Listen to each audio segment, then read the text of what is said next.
प्रिय छात्रों, नमस्कार। मैं संदीप खरे आप सभी का स्वागत करता हूं आपके अपने चैनल फ्री ऑनलाइन कोचिंग में। और आज हम अध्याय 1 का 8वां क्वेश्चन करेंगे। इसके पहले हमने 1 से लगा के 7 तक के सभी प्रश्नों को अच्छे से हल किया है, समझा है उनको अच्छे से, और साथ में हमने उनके नोट्स भी बनाए हैं। तो यदि आप पहली बार ये वीडियो देख रहे होंगे तो उन बच्चों के लिए मैं एक बार थोड़ा सा दिखा देता हूँ कि नोट्स और हम सभी चीज़ें कंप्लीट कर रहे हैं, कोई भी चीज़ छोड़ नहीं रहे हैं। और आप यदि मेरे साथ में नोट्स बनाते जाएंगे तो और भी अच्छा होगा और आप रिवीजन भी कर पाओगे बड़ी ही आसानी से और अपने बोर्ड एग्ज़ाम में बहुत अच्छे अंक लेकर आओगे। तो चलिए मैं एक बार आपको दिखा देता हूँ।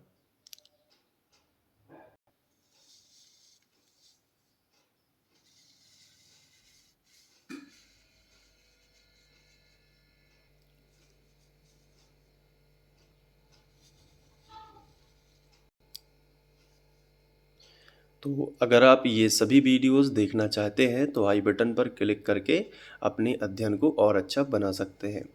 तो चलिए अब हम सबसे पहले इस क्वेश्चन को पढ़ते हैं। देखो इसमें क्या लिखा है, निम्नलिखित अभिक्रियाओं के लिए उनकी अवस्था के संकेतों के साथ संतुलित रासायनिक समीकरण लिखिए। यहाँ पे आपको हिंदी में कुछ लिखा रहेगा, उसको पढ़ के उसका जो संतुलित रासायनिक समीकरण हमें बनाना है। तो देखो क्या लिखा है इसमें, सबसे पहले समझो। जल में पहले नंबर का समझते हैं, तो इसको थोड़ा ऊपर कर लेते हैं, केवल पहला देखना है अभी आपको। जल में बेरियम क्लोराइड, तो हमें बेरियम क्लोराइड का सूत्र पता होना चाहिए, ठीक है। तथा सोडियम सल्फेट, अभी मैं आपको सब बता दूंगा। सोडियम सल्फेट, इसका भी हमें सूत्र पता होना चाहिए कि विलयन अभिक्रिया करके सोडियम क्लोराइड, तो सोडियम क्लोराइड का भी हमें सूत्र मालूम होना चाहिए। तथा विलयन का अघुलनशील बेरियम सल्फेट का अवक्षेप, तथा ये क्या बनाते हैं, बेरियम सल्फेट। तो ये जो मैंने यहाँ पे बॉक्स में बंद किए हैं, ये यहाँ पे पदार्थ बन रहे हैं। तो इनको हम क्या करेंगे, सबसे पहले इनका फॉर्मूला आपको पता होना चाहिए। देखो कैसे लिखा है, बेरियम क्लोराइड। बेरियम क्लोराइड में बेरियम जो है इसकी संयोजकता 2 होती है, तो Ba से इसे दर्शाया जाता है, तो आपने लिखा Ba। लेकिन क्लोराइड है, क्लोराइड मतलब इसके पीछे Cl लगा दो, Cl लगाया, लेकिन इसकी संयोजकता 2 होती है, इसलिए इसको भी हमें Cl2 फॉर्म में लिखना पड़ेगा। तो ये हो गया बेरियम क्लोराइड। लेकिन इसके आगे लिखा है जल में, तो जब भी इस तरीके से लिखा हो जल में कोई भी पदार्थ, तो उसकी अवस्था बताई गई है, तो ये अवस्था एक्वस होती है, ये तो आपको लिखना ही पड़ेगा एक्वस। ये देखो, तो जल में बेरियम क्लोराइड, तथा का मतलब प्लस, ठीक है। अब देखो सोडियम सल्फेट, तो सोडियम को लिखते हैं इस तरीके से Na, ये सोडियम हो गया, और सल्फेट को लिखते हैं SO4। ये देखो सल्फेट को क्या लिखते हैं, SO4।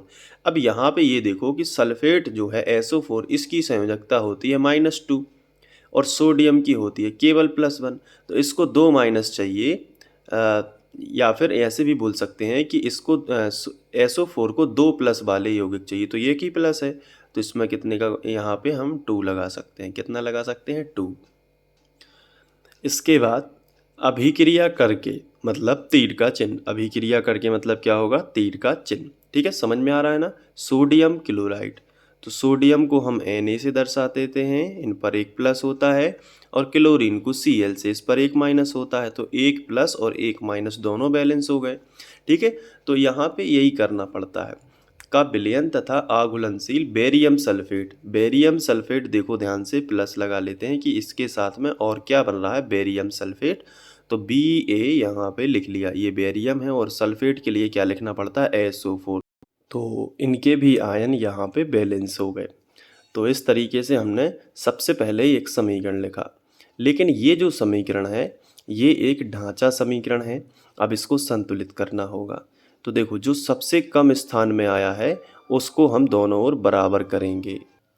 तो जैसे यहाँ पे Na2 लिखा है, तो ये सोडियम, देखो ऑक्सीजन हाइड्रोजन जैसी गैसें बाद में करेंगे, पहले कुछ ऐसी धातुएं करेंगे जो कम स्थान में आती है। जैसे यहाँ पे देखो Na2, ये सोडियम है Na, ये 2 बार आया है यहाँ पे, लेकिन यहाँ पे तो सोडियम एक ही बार आया है, तो इसमें आइडिया लगेगा कि यहाँ पे 2 का गुणा करना पड़ेगा। जब हम सोडियम में 2 का गुणा करेंगे तो क्लोरीन भी कितना हो गया 2, और यहाँ पे देखो क्या 2 बार क्लोरीन है, हाँ यहाँ पे 2 बार क्लोरीन है, कोई दिक्कत नहीं है। अब देखो यहाँ पे SO4 है, यहाँ पे भी एक SO4 है, कोई दिक्कत की बात नहीं है, एक Ba है तो एक Ba है। तो हम कह सकते हैं कि अभिक्रिया किस तरीके से हुई होगी, ये देखो इस तरीके से भाई होगी कि Na2 और Cl2 दोनों आपस में रिएक्ट हो गए, तो 2NaCl बना लिया और Ba और SO4 बन गया। ठीक है, आ गया समझ में। तो एक इस तरीके से हमने संतुलित रासायनिक समीकरण लिखा। अब दूसरा देखो, ये तो पहला हो गया, दूसरा क्या हो सकता है, सोडियम हाइड्रोक्साइड। तो इसका फॉर्मूला क्या होता है सोडियम हाइड्रोक्साइड का, NaOH। ये होता है सोडियम हाइड्रोक्साइड का विलयन जल में। तो जल में जब भी लिखा होता है तो हम यहाँ पे क्या लिखते हैं, EAQ मतलब इक्वस। ठीक है, यहाँ पे भी लिखा था कि विलयन तथा घुलनशील बेरियम सल्फेट का अवक्षेप, तो ये अवक्षेप है, हम यहाँ पे तीर का चिन्ह भी लगा सकते हैं अवक्षेप में नीचे। तो सोडियम हाइड्रोक्साइड का विलयन जल में, तो हमने ये लिख लिया। हाइड्रोक्लोरिक अम्ल के विलयन जल में से अभिक्रिया करके, मतलब हाइड्रोक्लोरिक अम्ल भी हम यहाँ पे HCl लिखेंगे, ये हाइड्रोक्लोरिक अम्ल है का विलयन जल में, मतलब AQ लिख देंगे। AQ का विलयन जल में अभिक्रिया करके, मतलब हम तीर का चिन्ह बना लेंगे, अभिक्रिया करके सोडियम क्लोराइड का विलयन तथा जल बनाते हैं। सोडियम क्लोराइड मतलब NaCl, यही होता है ना सोडियम क्लोराइड, तथा क्या बनाते हैं, जल बनाते हैं, जल मतलब H2O बनाते हैं। अब ये तो हो गया ढांचा समीकरण। अब इसको क्या करना है, संतुलित करना है। तो संतुलित करने के लिए आप वो देखो जो सबसे कम जगह आया है। तो देखो सोडियम यहाँ पे कम जगह है, तो ये धातु है, गैसों को बाद में देखा करो, पहले धातु देखो। यहाँ पे सोडियम है, यहाँ पे कितना सोडियम है, एक, इस तरफ भी एक सोडियम है, तो ये बैलेंस है। अब देख लो, चाहे आपको जो भी देखना है, जैसे हाइड्रोजन देख सकते हैं। हाइड्रोजन देखो यहाँ पे कितना है, H 2 बार आया है, यहाँ पे भी 2 बार है, तो ये भी संतुलित है। अब क्या देख लो, ऑक्सीजन, यहाँ पे ऑक्सीजन एक है और तो है नहीं, यहाँ पे भी ऑक्सीजन एक है। तो आई थिंक लगभग जो है सब चीज़ें क्लियर हैं। यहाँ पे ये अभिक्रिया हुई होगी, ये देखो ये बॉक्स बना, ये H2O है, H 2 बार है तो H2 और एक O, तो हो गया क्या H2O और क्या बन गया NaCl। ठीक है, तो ये इस तरीके से हम कर सकते हैं। और यहाँ पे इनकी अवस्थाएं भी लिख लेते हैं। जैसे यहाँ पे NaCl बनेगा एक्वस फॉर्म में, क्योंकि जल में जब HCl है, जल में ये दोनों है, तो जो बनने वाला पदार्थ है वो भी जल में ही बनेगा, और H2O तो लिक्विड ही रहता है, तो ये जल ही है। इसी तरीके से यहाँ पे अगर ये इक्वस है तो ये भी क्या हो जाएगा, इक्वस ही हो जाएगा, क्योंकि ये दोनों जल में ही हैं, क्योंकि जल में बेरियम तथा सोडियम सल्फेट दोनों लिखा था, तो हमने जल में लिख लिया।